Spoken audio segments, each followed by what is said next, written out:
Today we are headed to Bellingham, Washington to test and review the Transition Regulator SX. The Regulator SX is Transition's newest lightweight eMTB, weighing in at just over 41 pounds. Oh boy. Today we are going to run the 400 watt-hour batteries dry and see how far this lightweight eMTB will go, how much we can climb, and even how high it will jump. Join us on this eMTB review adventure to see if the Transition Regulator SX is the right bike for you. Woo! Oh, this bike is a lot of fun.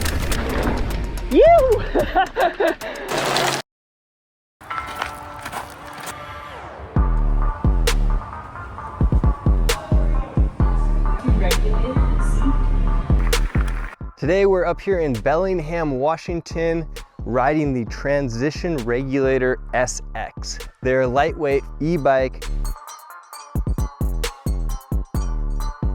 Today we're riding the higher end $9,500 build that has some highlights such as the TRP Evo Pro brakes, the RockShox Lyric Ultimate fork, and the RockShox Super Deluxe Ultimate shock. The SX on this build stands for the Bosch SX Performance Line motor, as well as a 400 watt-hour battery, the lightweight SL version of their Regulator CX. The last thing that I think is worth noting on this is it comes with a very nice one-up carbon 35mm rise bar. These guys care about how their bikes feel right off of the showroom floor. The cockpit setup is very nice. Hang around to the end to see if we think that a lightweight e-bike like this is worth adding to your quiver, or if the battery just doesn't last long enough, doesn't take you up the hill fast enough, or can't shred down the hill well enough.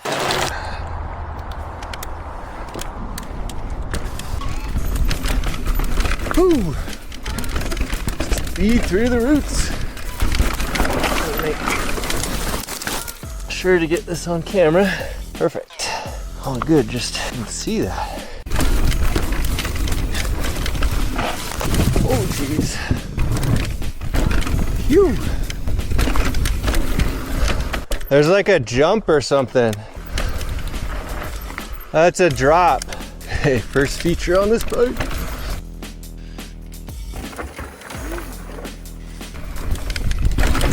Phew. Oh, that's cool. First thing we're going to be testing the Regulator SX on is downhill tech. Exposure. Ooh, not sure if that was the landing. As you can tell, it's a little bit loud. Woo! I think it's the Bosch SX motor that's loud. Little bike handling pretty good, landed things on that root there. I feel right at home on this bike so far. The geometry feels pretty comfy and bike jumps really well.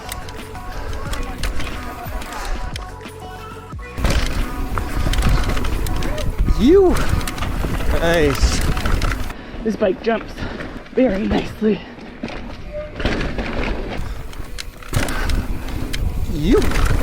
What do we got here? A little.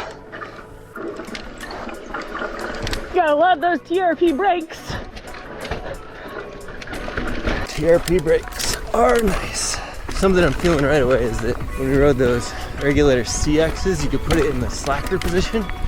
And I did like the slacker position quite a bit more on that bike. Puts you at a 64-degree head tube angle. And this one just has the 64.5-degree head tube angle. It doesn't give you the option to go slacker, and I would like to have that option, I believe. This is fine. Like, it's super nimble, like great feeling for jumping. And the bike is well weighted, but I think I would still like when you're riding trails like this that can be a little steeper, a little gnarlier. That 64-degree head tube angle is more forgiving for sure over stuff like that. One thing that I am noticing right away is that this SX motor does make some very distinct rattly noises on the downhill. So it is not quiet, but it is fun. I mean, I feel like I can already tell that I can maneuver this bike way better than the heavier one. This bike definitely feels a lot more like a regular non-e-bike mountain bike. Yeah, you can just charge into stuff like that. It feels pretty good for 160, 150. This is the kind of steep chunk that I would really like to have that flip chip and get down to the 64-degree head tube angle on, but this bike does still do very well. Cool. And where this bike doesn't do quite as well in the steep chunky plow mode, it definitely makes up for it in the ability to just hop over those things that you would be plowing through. Oh, it's really pretty back here. Yes, I would agree. I'm really excited to go the jump trail next. So let's do it.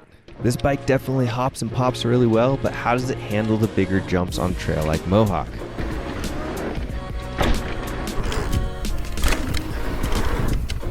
I feel like it jumps pretty darn good. I haven't hit big jumps on this bike yet. Yeah, it feels great. Oh boy, overshot that one.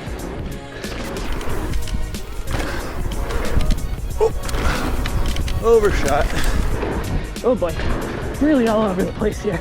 Overshooting, undershooting. It's quite an adventure.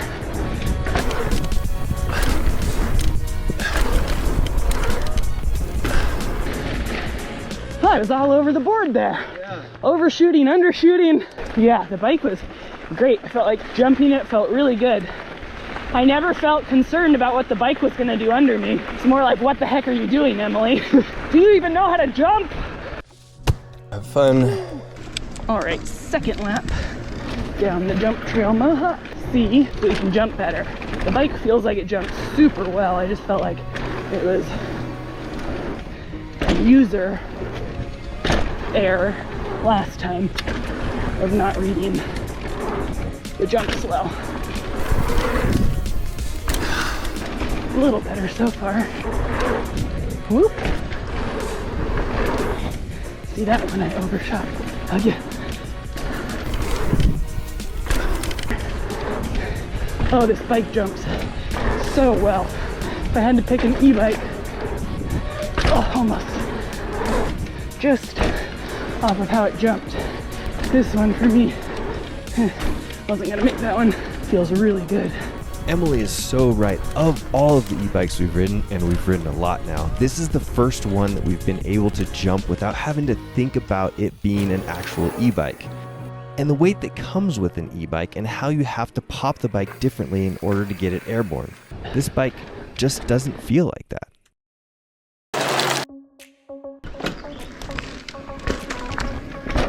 We get into the old Irish death.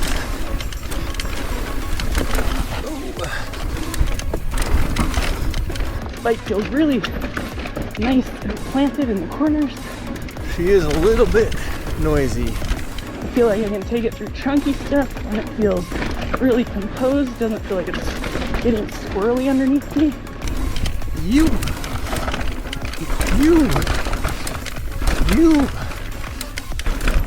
That was fun. I don't remember this being steep. That's cool. Woo! Whew!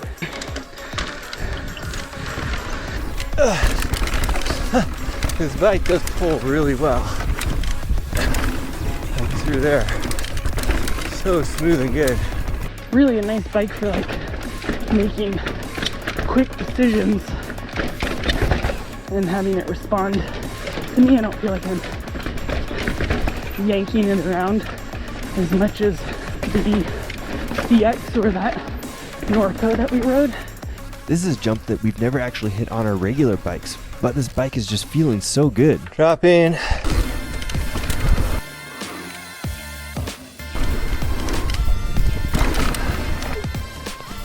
Stump jump again.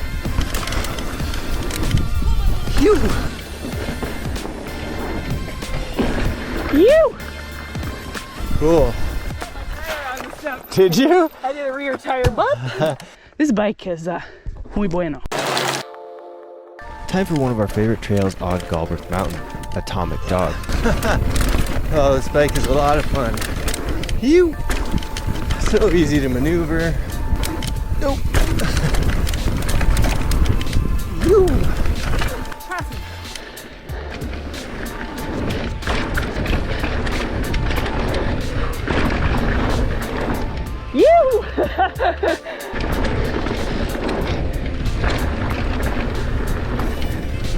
Woo!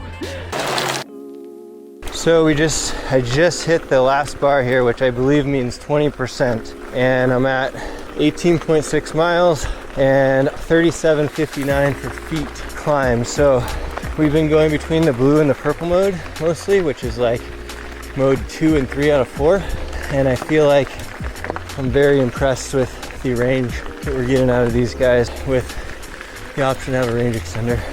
And I feel like the energy expended during, like if I'm on blue mode and there's a hill, I'm not sure what the grade, it's not a huge grade, but I definitely have to put in work. And I'm going faster than, maybe like twice as fast as than I would on my analog bike. And then when I hit purple mode, it's like significantly faster, and I'm still working though. It's definitely not working. I don't have my calorie burn on here, but I bet I'm burning, it feels like almost just as many calories, or I'm working just as hard as I would on the analog bike. Maybe not quite as hard on the super steep stuff, but still working very hard. Zone 2 kind of stuff, a little bit zone 3, and then you're just going so much faster, you're covering so much more ground. Can't see, it's so dark. So I want to give you the total ride stats. Battery drain, back to transition. The total ride time was 4 hours and 30 minutes, but we stopped to film twice. The distance was 22.05 miles. We climbed 4,336 feet, and we used power modes blue and purple. Pretty darn good for a day on an SX e-bike. We made it. All right, after 20 miles and 4,200 feet of climbing around Galbraith in Bellingham, I have some thoughts on the Regulator SX by Transition Bikes here. First of all, how's this bike climb? I felt like the climbing position was really nice. The steep seat tube angle is just great for me. The reach is great. The cockpit setup is great. I don't have any gripes at all about the climbing. And I really like how the Bosch SX feels. And we didn't even put it in boost. I mean, it was plenty of power in the purple mode, and that took us up. If you're riding single track, that's plenty of power on single track. And if you want to go at forest service roads, getting to that boost mode can be nice if you're going to do some hot laps, but it's going to suck the battery down quite a bit. Pretty darn good test, I think, for an SL e-bike. This bike feels very much like an analog bike, so when you point it downhill, yay! The only time that I felt like it was different in any way from a traditional analog enduro bike that I would ride was when I tried to nose pivot, and I could feel the heavy bottom or rear end, and I just had to kind of shift my weight a little bit more and grab a little bit more front brake, and I was able to get used to that. But it descends really nicely, just like a regular analog bike. Handled the chunk pretty darn good. If I had to gripe a little bit, I really wish they would have put the flip chip on this one so we could have made it a 64-degree head tube angle. I think that when things got gnarly, super rooty and steep, and you're just kind of like trying to mob a little bit more, this bike was fine. But having just that half a degree of head tube angle slackness would have been my preferred position a lot of times. I really like the fairly long back end on this. I believe it's a 448. Jumping. Yahoo! This bike jumps better than any e-bike that I've ever ridden thus far. It's just super poppy. You can bunny hop it, you can jump it. I mean, you saw this bike feels incredibly intuitive when you're trying to ride it off jumps, off pops, trying to hop over weird little root gaps. It was great. Cornering, I felt it was really good on the corners. If it was super steep corners, I did prefer the Regulator CX for the slacked out head tube angle to give me a little bit more confidence to push more of the bike in front of me, but you could pop through the corners really well. It was a very nimble bike. Cornering is really good. So the things that I really like about this bike are it just feels very intuitive right off the bat. The seat tube angle is great. The head tube angle is actually really good. The cockpit, they just nailed. I love the TRP brakes on here. The suspension is a little bit lightweight for me at almost 195, 200 pounds. I would prefer to have like the Zeb up front because I can feel a little bit of the flex in the Lyric fork on the heavier bike, but I don't think it's that big of a deal. Like if I had this bike, I wouldn't go rush to put the Zeb on it. What I don't like about this bike is that this SX motor rattles like crazy. I'm sure you guys heard that. Quick question, have you ridden this bike and does it rattle the same way for you, or are these just demo bike noises? And I don't care about the other rattles. This bike has been ridden quite a bit. His demo bike from Transition, even though it looks freaking brand new, but the headset rattled. There might have even been some pivots that need to be lubed up. But overwhelmingly, once you hit the downhill, you could hear a rattle coming from specifically that motor. And that would just drive me crazy. So I would have to like talk to somebody and see if there's a way of like, I don't know, throwing extra grease in there to get rid of the rattle or something. And you don't think about it once you're just like hooting and hollering on the trail. But it's like, come on, you got to get rid of these rattles. Bosch, it's not cool. It's such a downside because this bike almost has everything else that a lot of people would want. And I think that a lot of people are going to these bigger batteries, but they're sacrificing the playfulness and the fun on the bike, and you really don't need those bigger batteries, because if we're getting 4,200 feet of vertical on a 400 watt-hour battery and we could throw a range extender on there and get to 650, then we're gonna be able to get 6,000 feet of vertical, no problem. And that's plenty. I mean, like, if you're riding hard, you can't ride hard for that long. I think that this is a great option for those people that want to do 4,000 feet of vertical, 20 miles on a bike. I'll have a bike that's super playful and fun, that's set up really nice right off the bat. If there was something that I wish that Transition would add or change, hopefully we'll see some of their new Shimano wireless shifting on here. Other than that, I would like to see some softer compound tires. I wouldn't run out to change it myself right away. I'd run through the tires because we ride our bikes so much, and then I'd swap to something that I like a little bit more that's softer. But you know, that would be nice if you're paying 9-10 grand for a bike. The bikes that I've ridden that I would compare this to are the Santa Cruz Heckler SL, the YT Decoy SN, the Mondraker Dune, and I think that's it. But that's a pretty good kind of roundup of bikes. This one is by far my favorite as far as like all around bike goes. It's the best jumper of the batch, it is the most intuitive of the batch. I also like the YT Decoy SN, but I like the longer rear end on this bike. It just feels more planted when things get a little bit gnarly, and the cornering, you can push into the corners a little bit harder because that throws more of your weight into the front of the bike, so the front locks up better than that Decoy SN does. The Mondraker Dune had a little bit longer feel, so if you're hitting really steep stuff, that bike did feel better on the super steep stuff. But this one was way more playful, way more poppy. I think that unless you're just hitting super steeps all the time, this bike would definitely be my choice. The Heckler SL and the Decoy SN are set up with the Fazua Ride 60, I believe it's called. And I absolutely prefer the Bosch. I noticed the Fazua also has a rattle, but actually when you're pedaling it, it rattled most of the time. I don't notice it on the down. So who's this bike for? I think that this bike is for anyone that's looking to kind of replace their analog bike with an e-bike to get more laps of downhill on a daily basis. It's not for those big adventure days that people are wanting the full power e-bikes for, that they want to go boost all the time. It's for the person that's okay with putting in the work and going twice as fast, getting twice as many laps in the same amount of time that you would normally, and having a bike that feels the same or virtually the same as your analog bike. This bike is not for the person that's looking to self-shuttle and just get yourself up the mountain without trying at all as fast as you possibly can, because you're gonna have to put in a little bit of work, and you're not gonna wanna sit in boost mode all the time because it's gonna burn through the battery. I feel like if I was gonna use boost mode on this, it would be when I only have like an hour and I'm gonna try and just get through as many laps as I can in like an hour. And that's all I'm gonna probably expect to have out of it. And I didn't actually test that, but I'm just guessing that you're gonna burn through battery very fast if you're going boost all the time.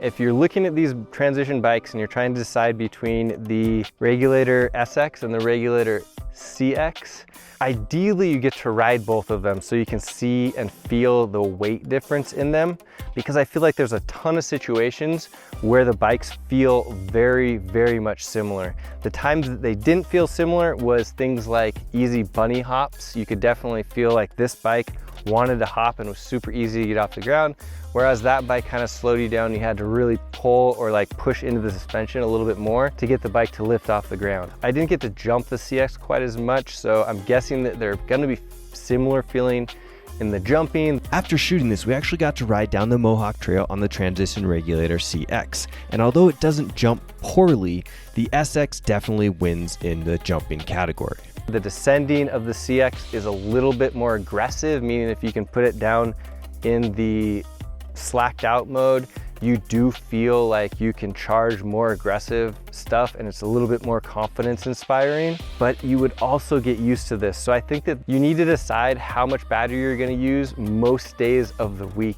And that is gonna be the determining factor on whether you decide if you would want the SX or the CX.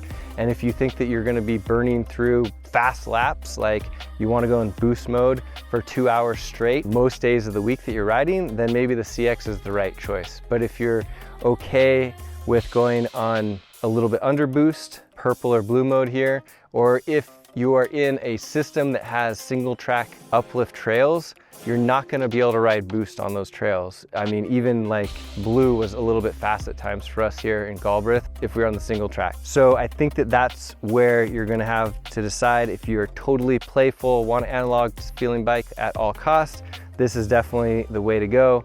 And if you're okay with learning how to heft around a little bit heavier bike and trying to keep up with some of your other full power friends, if you got friend groups that are riding full power, then you probably are gonna go with the CX as well. But great bike, Transition did a wonderful job. I would not be sad at all to own this bike. If you guys have any questions, let me know. Hope you enjoyed this video. Let me know if there's any other bikes that you would like us to review, and have yourself a fantastic rest of your day.